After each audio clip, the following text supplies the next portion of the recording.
Assalamualaikum warahmatullahi wabarakatuh. Salam sejahtera bagi kita semua. Om Swastiastu, Namo Buddhaya, salam kebajikan. Perkenalkan saya Amelia Putri Wulandari, asisten profesional dari admin Kumpul CASN Channel yang akan memandu teman-teman semua calon peserta ujian seleksi P3K tahun ini yang ingin berhasil mengikuti ujian nanti. Kami menyediakan modul belajar P3K dengan 212 formasi jabatan. Setiap modul berisi materi dan latihan soal seharga Rp50.000 dan juga paket tryout bank soal ujian teknis yang berisi 800 soal teknis seharga Rp99.000. Untuk info selengkapnya silahkan klik tautan di deskripsi video ini. Mari kita mulai belajar kita di video ini dengan berdoa menurut keyakinan kita masing-masing. Mentari menyengat si buah durian. Tetap semangat agar lulus ujian. Sekat berpijar si ikan teri. Semangat belajar bersama Amelia Putri. Tetap ikuti saluran channel ini. Semoga bermanfaat. Berikut ini merupakan materi pokok dan soal latihan seleksi kompetensi teknis P3K 2024. 6 analis hukum ahli pertama. Kemampuan umum. 1. Hukum pidana.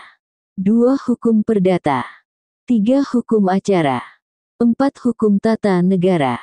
5. Hukum internasional. 6. Hukum administrasi negara. Kemampuan khusus. 1. Data dan bahan terkait pemantauan dan peninjauan, serta analisis dan evaluasi terhadap permasalahan hukum dan peraturan perundang-undangan, hukum tidak tertulis serta kebutuhan peraturan perundang-undangan. 2. Data dan bahan terkait penyelesaian permasalahan hukum dan pengawasan pelaksanaan peraturan perundang-undangan yang terkait dengan tugas dan fungsi instansi pemerintah. 3. Data dan bahan terkait penyusunan evaluasi dokumen perjanjian dan pelaksanaan perjanjian instansi pemerintah. 4. Data dan bahan terkait pengelolaan dan pengembangan informasi hukum pelaksanaan pelayanan hukum dan perizinan. 5. Data dan bahan terkait pelaksanaan advokasi hukum dalam perkara perdata, tata usaha negara, dan uji. 6. Material peraturan perundang-undangan, pelaksanaan advokasi hukum di luar persidangan, non-litigasi, pelaksanaan advokasi hukum secara adjudikasi, dan pelaksanaan advokasi hukum di forum alternatif penyelesaian sengketa. 1. Hukum pidana mengatur tentang perbuatan yang dilarang oleh undang-undang dan ancaman pidana bagi yang melanggarnya. Asas legalitas dalam hukum pidana berarti bahwa a.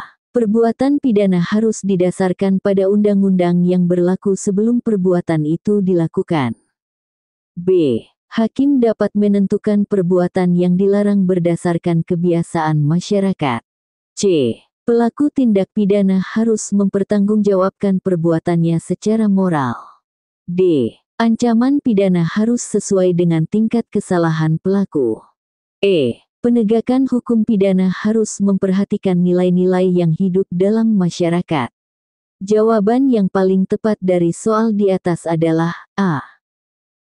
Pembahasan dari soal di atas, yaitu bahwa asas legalitas dalam hukum pidana mengandung makna bahwa suatu perbuatan hanya dapat dipidana jika telah diatur dalam undang-undang sebelum perbuatan tersebut dilakukan pasal 1 ayat 1 KUHP.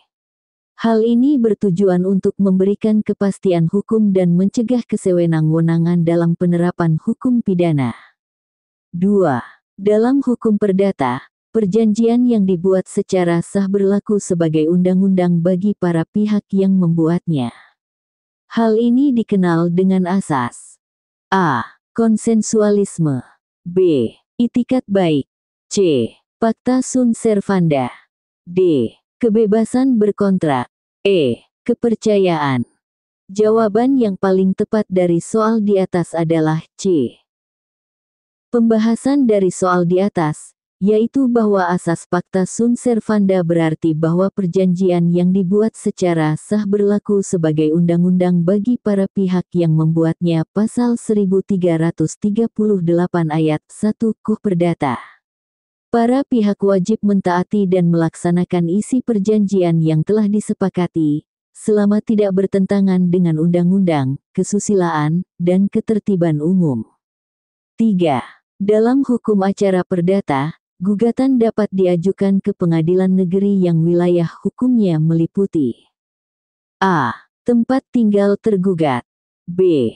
Tempat tinggal penggugat, c. Tempat terjadinya peristiwa hukum, d. Tempat dilaksanakannya perjanjian, e. Tempat benda tidak bergerak yang menjadi objek sengketa berada. Jawaban yang paling tepat dari soal di atas adalah a. Pembahasan dari soal di atas, yaitu bahwa menurut pasal 118 ayat 1, hir, pasal 142 ayat 1 RBG, gugatan perdata diajukan ke pengadilan negeri yang wilayah hukumnya meliputi tempat tinggal tergugat asas aktor sequitur forum rei. Namun, terdapat beberapa pengecualian, seperti dalam hal tergugat tidak diketahui tempat tinggalnya atau objek sengketa berupa benda tidak bergerak. 4. Lembaga negara yang berwenang untuk melakukan pengujian undang-undang terhadap Undang-Undang Dasar adalah a. Mahkamah Agung, b. Mahkamah Konstitusi, c. Dewan Perwakilan Rakyat, d. Presiden, e. Badan Pemeriksa Keuangan. Jawaban yang paling tepat dari soal di atas adalah b. Pembahasan dari soal di atas, yaitu bahwa berdasarkan pasal 24C ayat 1 Undang-Undang D 1945, Mahkamah Konstitusi berwenang untuk mengadili pada tingkat pertama dan terakhir yang putusannya bersifat final untuk menguji undang-undang terhadap Undang-Undang Dasar. Hal ini merupakan wujud dari prinsip checks and balances dalam sistem ketatanegaraan Indonesia. 5. Perjanjian internasional yang telah diratifikasi oleh Indonesia melalui undang-undang a. Dapat langsung berlaku sebagai hukum nasional tanpa perlu peraturan pelaksanaan lebih lanjut.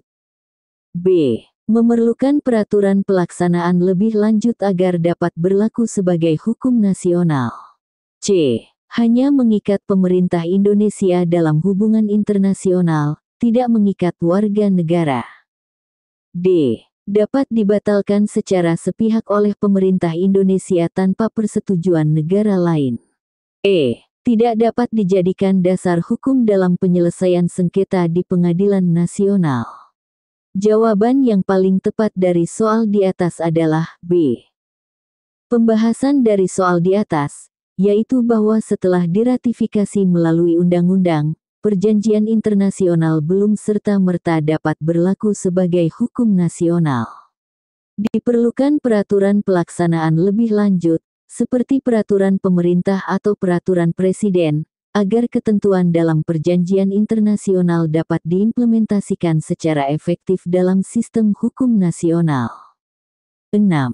Asas-asas umum pemerintahan yang baik (AUPB) merupakan prinsip yang harus diperhatikan oleh pejabat administrasi negara dalam mengambil keputusan.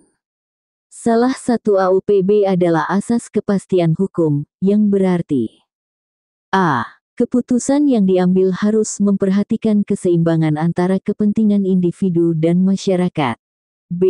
Keputusan yang diambil tidak boleh bertentangan dengan keputusan yang telah diambil sebelumnya. c. Pejabat administrasi negara harus mempertimbangkan keadilan dalam setiap keputusan yang diambil. d. Wewenang pejabat administrasi negara tidak boleh digunakan untuk kepentingan pribadi. e. Keputusan yang diambil harus memperhatikan kelestarian lingkungan untuk generasi mendatang. Jawaban yang paling tepat dari soal di atas adalah b. Pembahasan dari soal di atas, yaitu bahwa asas kepastian hukum dalam AUPB mengandung makna bahwa keputusan yang diambil oleh pejabat administrasi negara tidak boleh bertentangan dengan keputusan yang telah diambil sebelumnya dalam kasus serupa. Hal ini bertujuan untuk menjamin konsistensi dan prediktabilitas dalam penyelenggaraan pemerintahan, sehingga masyarakat dapat memperoleh perlindungan hukum yang pasti.